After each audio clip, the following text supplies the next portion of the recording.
Bonjour tout le monde, j'ai décidé de faire une petite vidéo révision pour vous préparer à l'examen parce que j'ai pas eu le temps de tout montrer ce que je voulais montrer au groupe du mardi. Donc ça va permettre à ce groupe-là de voir la dernière petite partie qui manquait et aussi pour ceux du vendredi, ceux qui veulent revoir, qui veulent se préparer pour l'examen le jeudi, vous allez pouvoir écouter cette présentation-là. Fait que je pense que vous allez être gagnant dans les deux groupes. Donc, je fais cette petite présentation-là aussi juste pour vous présenter certains trucs qu'on a vus durant la classe, mais que je veux revenir avec vous. Bon, il y a trois choses qui vont être à l'examen. Il y a trois, dans le fond, différentes parties qu'on a vues là, durant les dernières semaines. Il y a une partie qui a été présentée par un autre prof. Ça dépend des groupes, là, ça a été deux profs différents.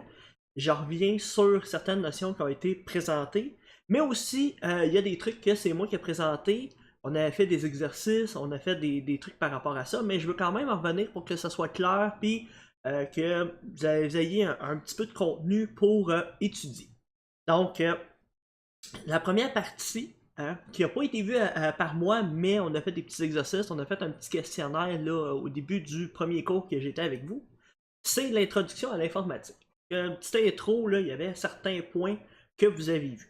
Donc, je reviens sur ces points-là. Comme j'avais expliqué, ça se pourrait qu'il y ait des petites choses qui avaient été moins expliquées par un prof ou l'autre. Je reviens là-dessus pour que vous ayez la même information et que quand vous allez faire l'examen, vous ayez les mêmes trucs. Donc,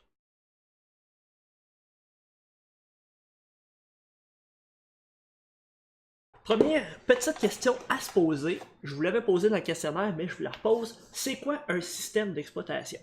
Bon, système d'exploitation, la belle définition, c'est que c'est un ensemble de programmes de base qui permettent de faciliter l'emploi des ressources matérielles par les utilisateurs.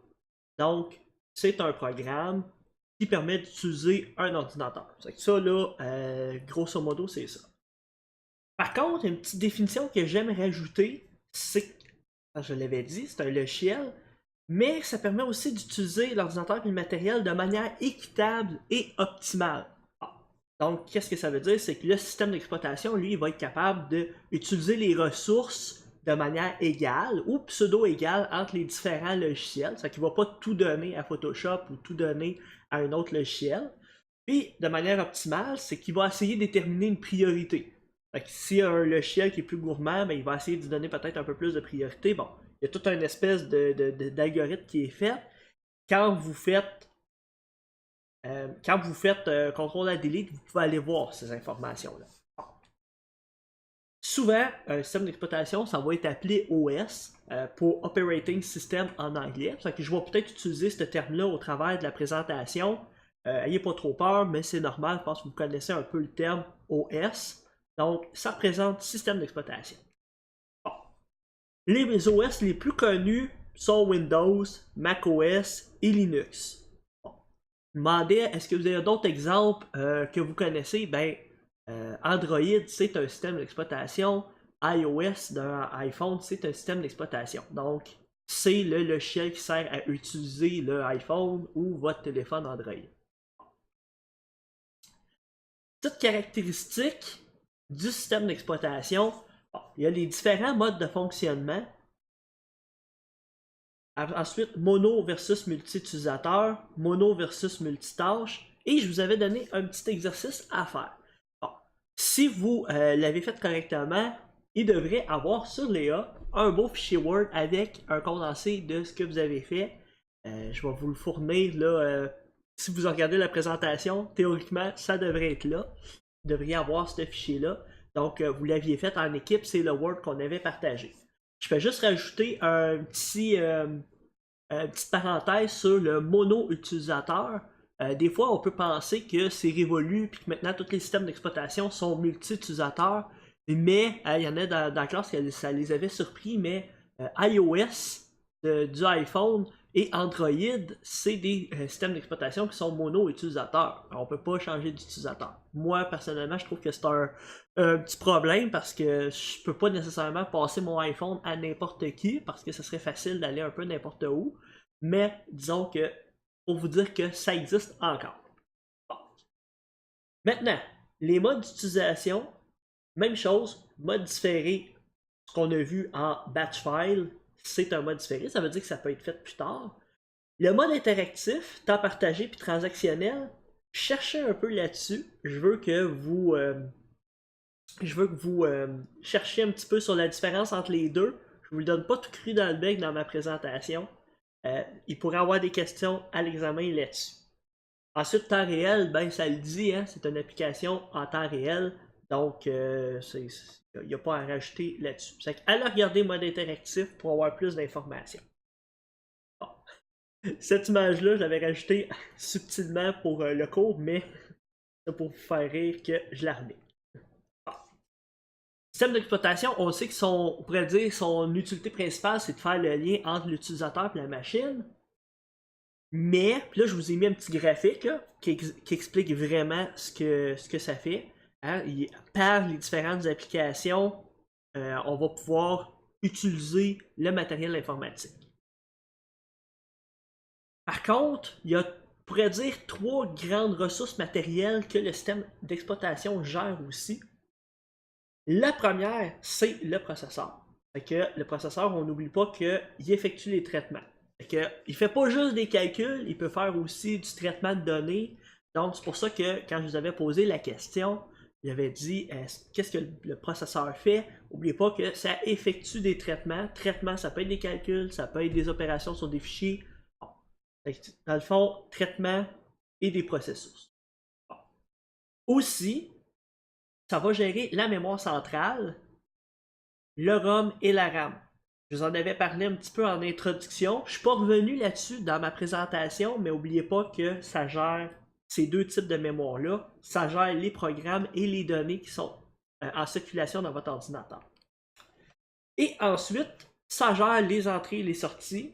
Les entrées et les sorties, c'est tout ce qui est opération de disque puis opération réseau. Ça, c'est géré là-dessus. Ça va faire le lien entre un disque dur et des fichiers. Je vous fais le rappel, si vous faites CTRL-SHIFT-ESCAPE, ça va vous faire apparaître le gestionnaire de tâches. Et le gestionnaire de tâches, je trouve qu'il représente vraiment bien ce que je vous parle. On voit tous mes différents processus, mes différentes applications, et on voit le pourcentage que ça prend sur le processeur, sur ma mémoire vive, qui est la RAM, sur mon disque, puis sur le réseau. Donc, c'est vraiment ça qui se passe avec le système d'exploitation, il gère ça. Bon. Si je continue, ce petit graphique-là aussi, oubliez-le pas. Dans le fond, ça explique le noyau, ce que ça fait. Hein? Le noyau, n'oubliez pas qu'il est en mémoire vive. Le système d'exploitation le charge en mémoire vive. Il va gérer l'unité centrale de traitement.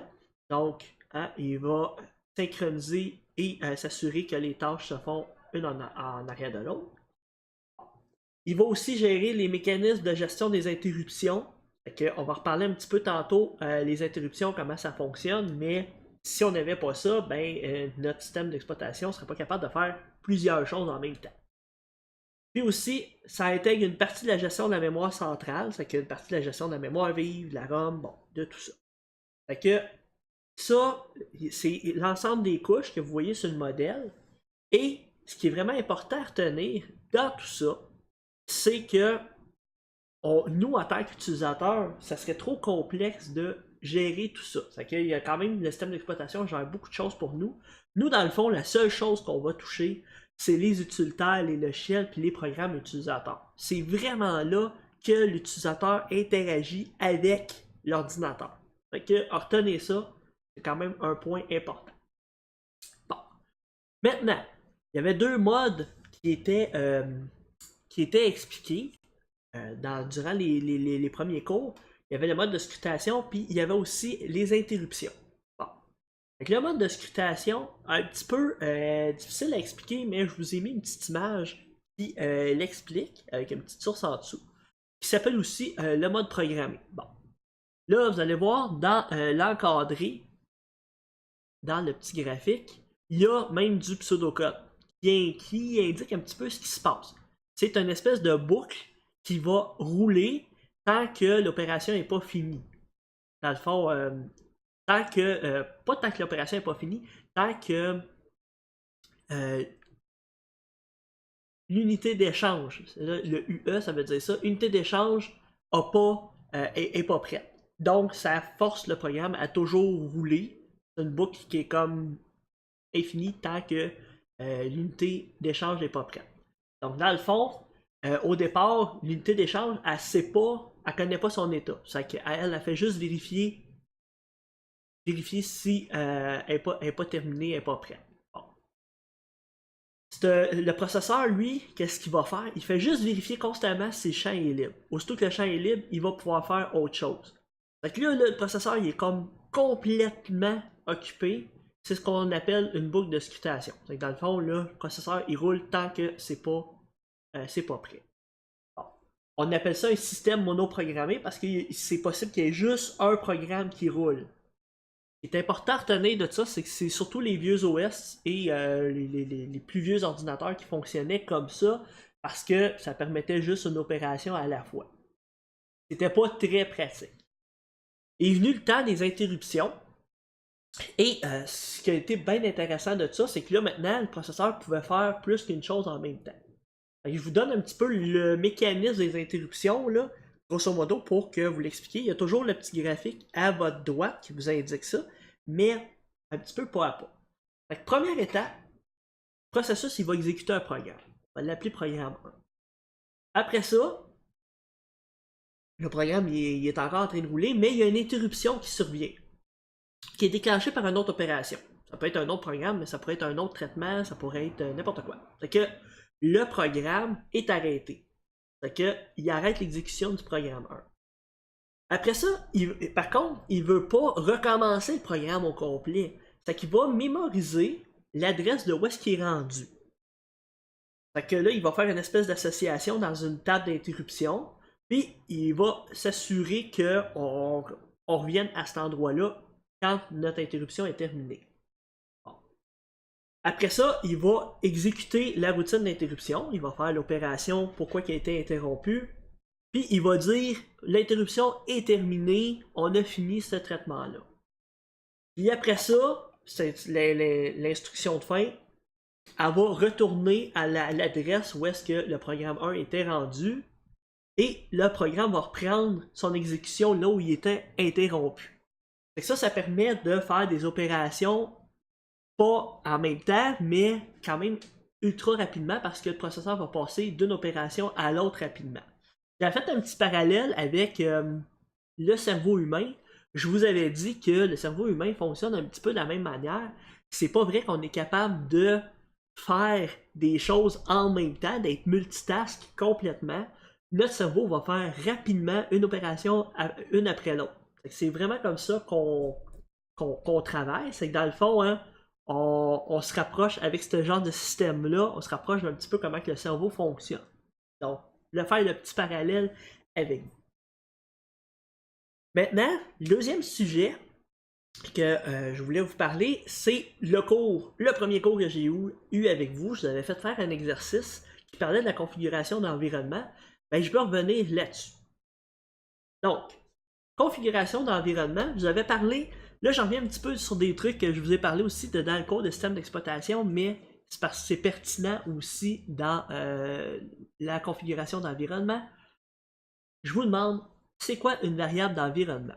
Donc, je vous ai mis un petit indice à côté, mais les variables d'environnement, c'est des variables qu'on peut utiliser n'importe où quand on utilise un système d'exploitation.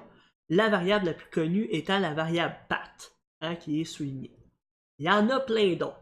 Une variable d'environnement, ça permet de récupérer des informations qu'on ne veut pas toujours avoir à réécrire, comme c'est quoi le répertoire principal de mes programmes.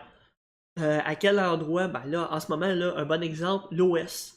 Bon, il y en a plein de variables comme ça que vous pouvez récupérer. Vous pouvez le récupérer en fenêtre de commande, comme on a vu, mais vous pourriez aussi le récupérer quand vous faites des logiciels, vous pouvez récupérer ces variables-là. Bon. Je vais vous faire un petit démo en vous montrant les variables d'environnement, à quel endroit ils sont.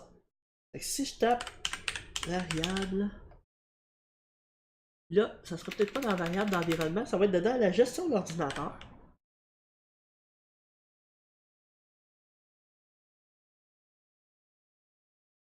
belle petite fenêtre qui va apparaître.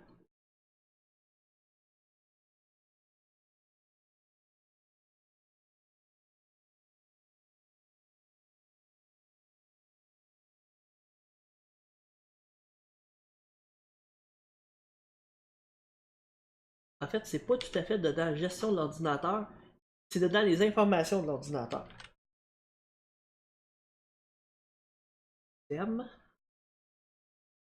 On peut passer ici.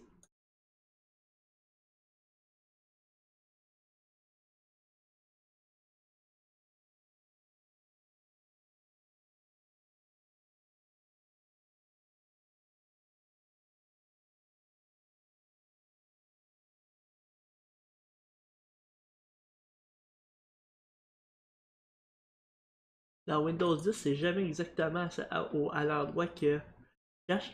Normalement, si vous faites clic droit sur votre poste de travail, ça devrait apparaître.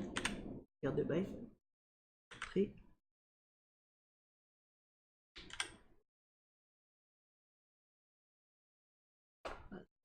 Voilà.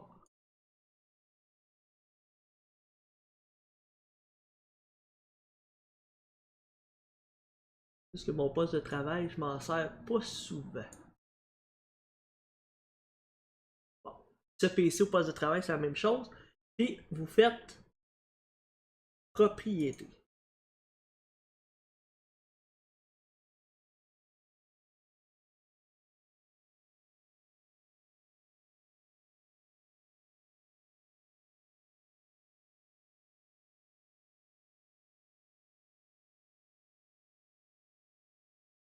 Là, je suis l'endroit où est-ce qu'il y a les variables d'environnement.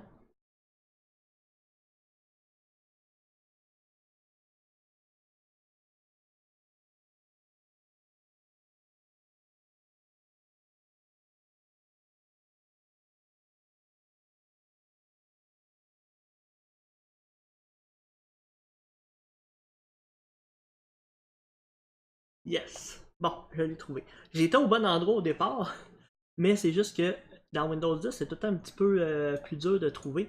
Bon, c'est bel et bien dedans gestion du système, mais c'est dedans modifier les paramètres. Là, il y a une petite fenêtre qui va apparaître. Là, dans cette fenêtre-là, vous pourriez modifier le nom de l'ordinateur, le matériel, l'utilisation à distance, mais si vous allez dedans paramètres système avancé, vous allez voir variable d'environnement à cet endroit-là. Donc, si je m'en vais dedans variable d'environnement, je les vois toutes. Je vois toutes mes variables d'environnement pour deux types de trucs. Pour moi en tant qu'utilisateur, puis aussi pour le système en général. Donc là, pour le système en général, ben, vous voyez, il y a des variables d'environnement comme l'OS, PAT extension. Il y en a certains autres. Regardez, WinZir, c'est l'endroit où est-ce que Windows est installé. Ça peut être intéressant parce que des fois, c'est peut-être pas tout le temps ce répertoire-là qui est utilisé. Bon, généralement, 99,9% du temps, c'est ça. Mais bon. Et sinon, ici, il y a certaines variables d'environnement qui sont là. Regardez, vous voyez, il y a même l'endroit où est-ce que mes fichiers sont enregistrés avec OneDrive. Fait que vous pouvez vous créer des nouvelles variables d'environnement et les utiliser autant en fenêtre de commande que dans des logiciels. Fait que ça, c'est possible de se créer des nouvelles variables d'environnement. Pas recommandé d'en créer trop, là, mais vous voyez, la variable path est ici. Si je double-clique dessus, ben, je vois toutes les différentes valeurs qui sont rentrées pour moi en tant qu'utilisateur. Et j'ai une variable path aussi ici qui est pour tous les utilisateurs. Donc, ça permet de modifier les variables d'environnement. Donc là, c'est une petite démo que je voulais vous montrer. Si vous voulez l'atteindre, c'est dedans paramètres système avancé, variables d'environnement. Tout est là.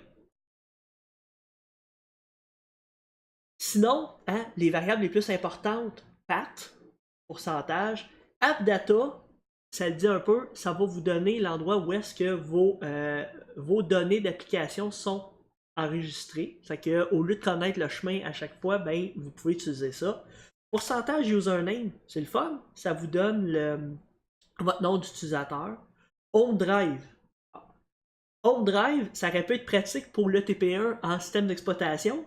Ça vous aurait permis de connaître c'est où que le système d'exploitation est enregistré par défaut généralement, ça va être le C. Donc, vous auriez pu dire par défaut, si la personne ne spécifie pas en paramètre, ben, utilise le home drive, qui lui est seté.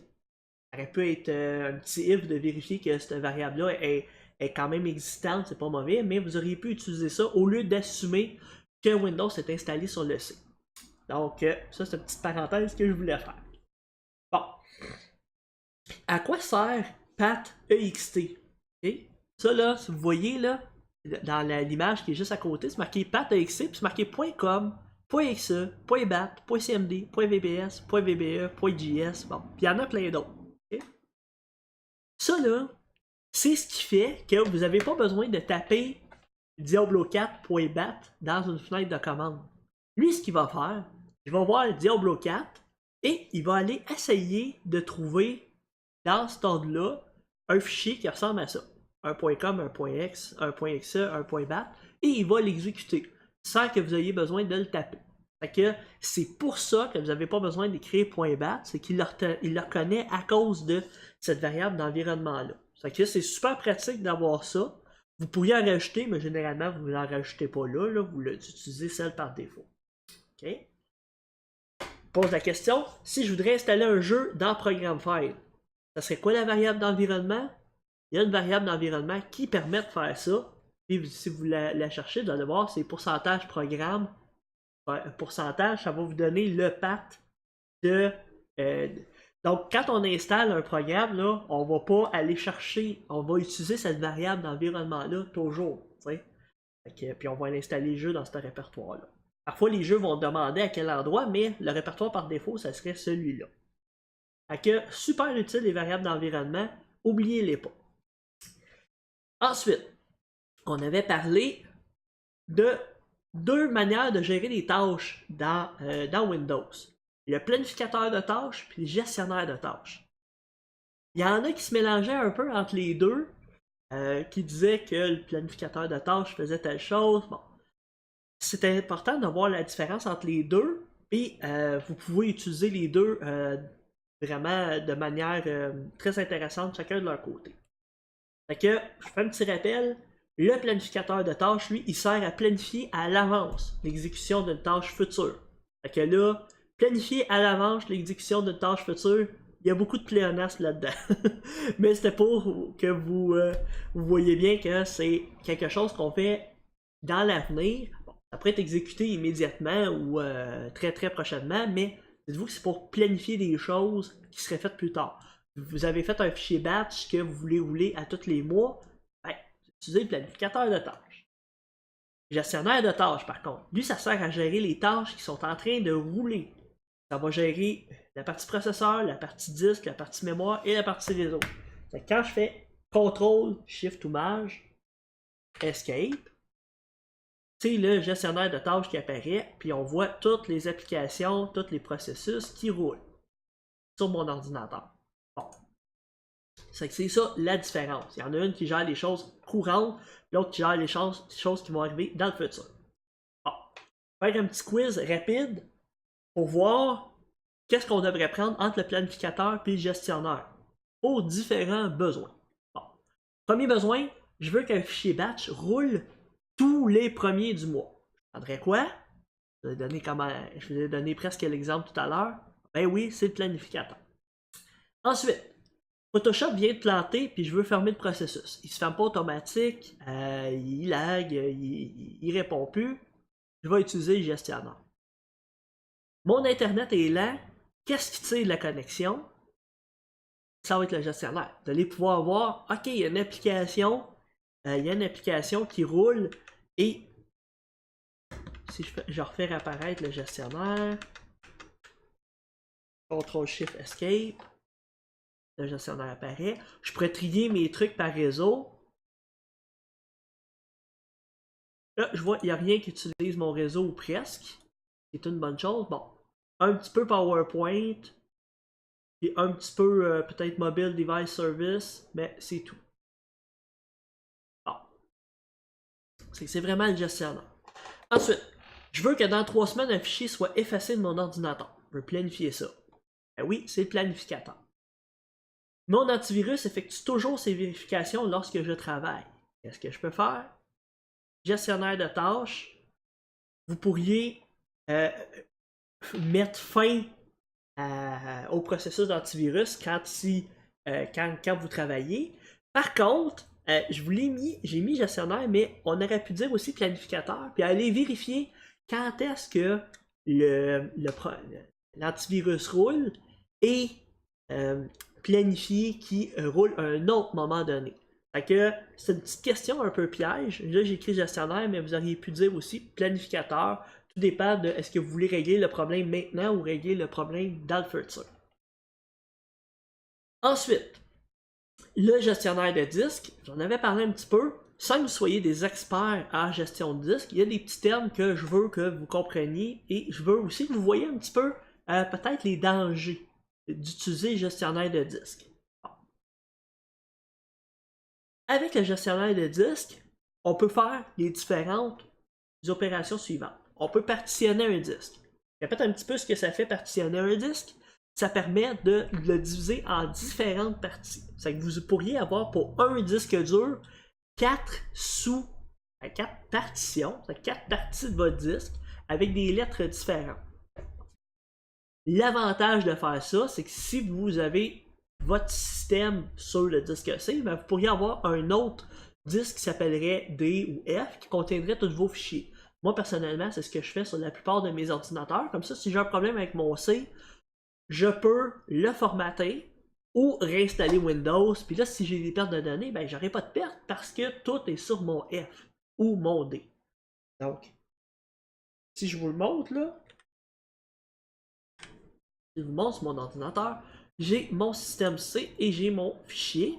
Dans mes fichiers, j'ai tous mes trucs là. J'ai OneDrive et à l'intérieur de OneDrive, j'ai mes documents, j'ai mon bureau, j'ai mes cours, j'ai tous mes trucs. Donc, en plus de l'avoir sur OneDrive, je l'ai sur un disque dur en parallèle que j'ai appelé fichier D. C'est exactement le même disque dur par contre sur mon ordi. Formater, un petit rappel, formater, ça permet d'effacer ce qu'il y a sur le disque dur au complet. Par contre, ça le formate, ça efface, mais pas complètement. C'est encore possible de récupérer les données. Le seul moyen il y en a qui disent qu'après 6 ou 7 formatages, le disque dur est complètement effacé.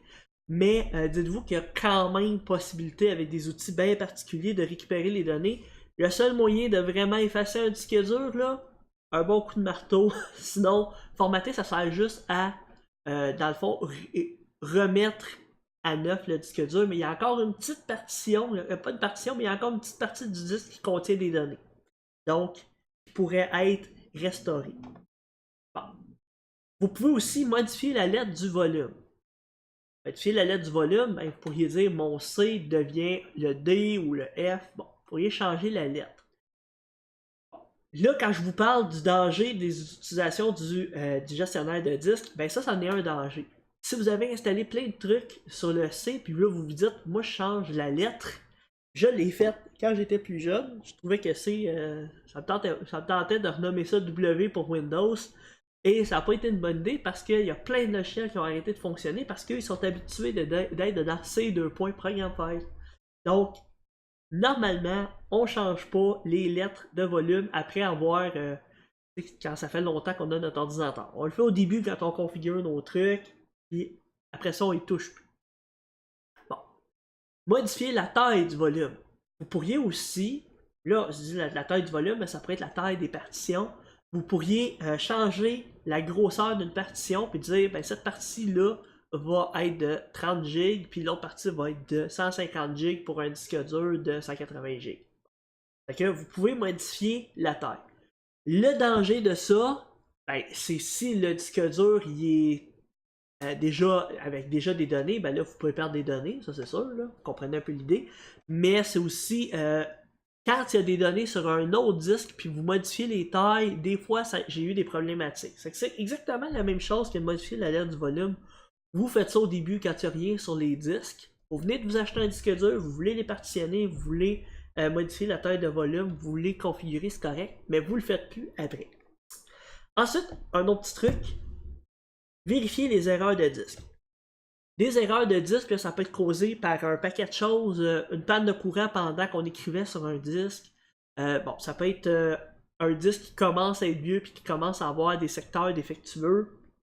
La vérification d'erreurs sur le disque, ben, ça va permettre d'essayer de réparer ces erreurs-là ou de tout simplement dire ce secteur-là du disque dur il est corrompu, arrête de l'utiliser et là le système d'exploitation va arrêter d'aller écrire à cet endroit-là. Fait que si votre ordinateur vous dit j'ai des erreurs sur le disque, je dois effectuer une vérification, faites-le, ok, vérifiez toutes les erreurs. Et deuxième étape, après ça, faites un backup de votre disque puis commencez à regarder pour acheter un autre disque dur. Parce que ça, c'est signe précurseur d'un disque dur défaillant. Ça pour vous dire que c'est à commencer à faire attention. Soyez pas surpris qu'il arriverait quelque chose plus tard avec votre disque. C'est que pensez à faire des backups. Et le dernier truc, c'est de défragmenter le disque dur. Défragmenter, qu'est-ce que ça permet de faire sans rentrer dans le détail intense, là? Ça permet de faire une espèce de ménage dans vos fichiers. Bon. Quand vous avez, au départ, vous enregistrez des fichiers sur votre disque dur, ils vont s'enregistrer un en arrière de l'autre, et bon, ils vont être un en arrière de l'autre de manière standard. Par contre, quand vous commencez à effacer des fichiers, et vous commencez à déplacer des fichiers, bon, il va commencer à être fragmenté. Ça veut dire qu'il va y avoir des trous à certains endroits, parce que les fichiers ne vont pas aller se déplacer dedans ces trous-là au fur et à mesure. Voyez vos fichiers comme étant des blocs de données, puis quand vous effacez un fichier, ben, il va y avoir une espèce d'espace dans ces blocs-là, et ils ne vont pas se réorganiser automatiquement. Sinon, ce serait l'enfer, puis ça vous coûterait des performances. Par contre, vous pouvez défragmenter votre disque et faire en sorte que les fichiers vont être retriés, puis vont être remis dans les espaces qui sont supposés d'être pris. Tous les fichiers vont être ensemble, bon, il va y avoir un ménage qui va être fait. Ça va avoir pour impact d'améliorer l'accès à votre disque. C'est-à-dire que rouvrir des fichiers, ça va aller de manière plus rapide. Ça, vous faites ça juste sur des disques durs standards. Vous ne faites pas de la défragmentation sur des SSD. Les SSD fonctionnent d'une autre manière, donc la défragmentation n'est pas conseillée sur ces disques-là. Okay. C'est un des petits dangers, là. Pensez pas que ça va améliorer les performances de votre SSD. Bon. Maintenant, stratégie de sécurité. Je vous en avais parlé un petit peu aussi au cours, je vous avais posé la question, c'est quoi une stratégie de sécurité? La plupart du monde m'ont dit, ben c'est de gérer l'accès aux données pour les utilisateurs, ce qui n'était pas une mauvaise chose. Je vous amène des petits compléments d'information. Ok, dans le fond, une stratégie de sécurité, hein, les administrateurs système, ils vont gérer trois problématiques, trois grandes choses avec les stratégies de sécurité. La première affaire qu'ils vont gérer, c'est la confidentialité, la lecture. Dans le fond, là, les stratégies de sécurité, ça va faire en sorte, est-ce que mon utilisateur peut lire ou non tel fichier? Est-ce qu'il y a la permission de le faire? Est-ce qu'il faut un mot de passe? Est-ce qu'il faut l'accès à ce disque dur-là? Est-ce que ce fichier-là appartient à un autre utilisateur, puis cet autre utilisateur-là ne lui permet pas de le lire? Donc, c'est vraiment ça. Lecture. Ensuite, ça va aussi vérifier l'intégrité. C'est que dans le fond, ça va s'assurer que quelqu'un ne peut pas aller écrire s'il n'a pas le droit d'écrire par-dessus ce fichier-là. Ça va faire en sorte qu'un utilisateur ne pourrait pas aller écrire par-dessus le fichier d'un autre utilisateur. Par contre, s'il y a des droits d'admin ou supplémentaires, là, il pourrait. C'est ça un petit peu l'idée de stratégie de sécurité, c'est que on pourrait dire tel groupe d'utilisateurs ou tel utilisateur a le droit de le faire, mais les utilisateurs standards n'ont pas le droit de le faire. Fait que ça permet de gérer la gestion en écriture. Écriture veut dire supprimer, modifier des fichiers. Et le dernier point aussi, c'est la disponibilité. Est-ce que le fichier est là? Est-ce qu'on est capable de le lire? Est-ce qu'on est capable de le voir? Donc, c'est beaucoup la visibilité du fichier. Est-ce qu'on est capable de l'ouvrir? Bon. Ça ressemble un peu à la confidentialité, mais c'est la disponibilité du fichier. Est-ce qu'il est présent ou non? On peut y accéder ou non? Bon. Fait que, pose la question, est-ce que vous avez des exemples de problématiques au niveau des données? Bon, ben, il y en a un paquet. Ça, c'est sûr que les stratégies de sécurité permettent de régler ça. on peut vouloir que tel dossier d'employé soit pas disponible pour telle catégorie d'employés. Il y a un paquet de trucs qu'on peut penser.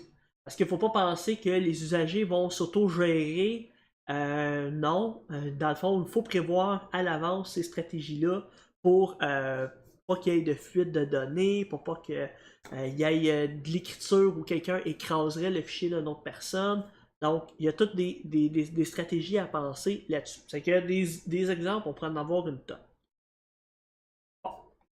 Maintenant, le troisième sujet qu'on va aborder, n'oubliez pas que dans l'examen, là, je ne vais pas parler de langage de commande. Là, je ne vais pas vous faire de programme de langage de commande puis vous dire écrivez-moi un batch file qui fait telle chose. Vous l'avez fait dans le TP1 et je pense que c'est compris. Par contre, il y a des petites notions à propos des langages de commande que je veux qu'on s'assure que c'est bien compris. Donc, première notion, hein, je veux qu'on comprenne que les langages de commande, c'est pas juste les batch files, les points bat, il y en a d'autres. On avait vu les batch files standards, hein, .bat.cmd. Par contre, n'oubliez pas que PowerShell, qui est un peu l'enfant prodigue des fichiers batch, il est là. On n'en a pas fait encore, mais vous allez en faire.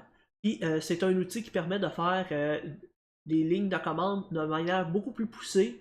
Puis on vous montre les points bat au début pour que vous compreniez la base, mais PowerShell, super intéressant. Et aussi, ben, les batch files sur Linux, là, dans le fond, faire du langage de commande sur Linux, c'est aussi une autre technologie. C'est pas exactement les mêmes termes, c'est pas exactement les mêmes mots, mais ça se ressemble beaucoup. N'oubliez pas qu'il n'y a pas juste les batch files dans cet univers-là. Aussi, ok, là, je vous poserai la question, c'est le temps de chialer à propos des langages de commande et des limitations, parce qu'il y en a, c'est important d'en prendre conscience. Il y a des avantages, mais on va y aller commencer par les désavantages. Alors, hein, c'est sûr que les fenêtres de commande, c'est pas graphique, hein, c'est des commandes. C'est moins user-friendly pour l'usager. Il ne peut pas utiliser vraiment sa souris, il faut qu'il utilise le clavier, qu'il rentre des lignes de commande. C'est moins intuitif. Ensuite, la syntaxe est complète. Vous avez eu beaucoup de bugs en faisant votre TP. Donc, syntaxe est complète et nécessairement moins intuitive à apprendre. Hein? Beaucoup moins flexible. Et aussi, si on fait une petite erreur, le programme plante, puis c'est quand même assez dur de se débugger. Et aussi, des fois, vous allez avoir un batch file et vous allez avoir besoin des droits d'administrateur pour exécuter certaines commandes. Si vous n'avez pas les droits d'administrateur sur la machine, ben votre batch file ne fonctionnera pas. Ça peut être une limitation des langages de commande, très certainement. Par contre, il y a des utilités à faire des langages de commande. On ne peut pas tout faire en C# ou en C++. Il y a des choses qu'on peut faire rapidement en langage de commande. Et une des premières utilités, on en avait vu, hein, tester l'existence d'un disque, créer des répertoires. Le petit TP que vous avez fait est une bonne représentation de ça. Il y en a plein d'autres. C'est que je vous demandais comme exercice, pour ceux qu'on n'a pas eu le temps, ben il y avait un petit exercice, mais prenez le temps de le faire. Allez voir dedans la documentation du cours. Et il y a plein d'exemples de fichiers de commande, de trucs qu'on peut faire. Hein? Donc, prenez le petit 5 minutes que je vous donnais, là, allez voir dedans les liens web, allez voir dans la section exemple, il y a plein d'exemples de fichiers BAT qu'on pourrait utiliser pour faire plein d'opérations sur un ordinateur. Ça, c'est important de voir qu'il y a quand même un paquet d'utilités et un paquet de choses qu'on peut faire. Bon. Donc, conclusion. Qu'est-ce qu'il faut, qu'est-ce qui est à étudier pour l'examen, là, vraiment, de manière concrète, là? Tout le contenu de cette diapositive-là est à étudier. Ce qui était dans l'introduction, c'était on pourrait dire, une introduction, une mise en contexte. Il n'y aura peut-être pas de questions à l'examen là-dessus, parce que c'est vraiment une mise en contexte, mais le restant, ça peut être à l'examen. Donc, prenez le temps de relire ça. Dans le fond, là, tout ce qu'on a vu pendant la présentation vidéo, là, ça peut être à l'examen. Ensuite, tout ce qui est sur les A, à partir de maintenant, là, à partir du cours, peut être sujet à l'examen. Ça prenez le temps d'aller relire le document avec des liens web, prenez le temps d'aller lire les normes, prenez le temps de relire les exemples qu'on a vus. Et aussi, comme je vous disais, consultez les liens web et les normes du cours. Fait que tout ça peut être à l'examen. Et n'oubliez pas, c'est un examen à livre fermé. Donc, un examen que vous n'avez pas le droit à rien d'autre qu'à votre mémoire. Donc, bonne chance. Je vous souhaite bonne chance pour cet examen-là. J'espère que vous avez trouvé cette présentation-là intéressante. Pour ceux qui ne l'avaient pas vu au complet, pour ceux qui vont l'avoir vu au complet, ben, ça vous fait un rafraîchissement. Donc, si vous avez des commentaires à propos de cette présentation-là, gênez-vous pas. Moi, je fais ça vraiment pour vous aider. Et j'espère que vous avez trouvé ça intéressant. Donc, merci, puis bonne étude!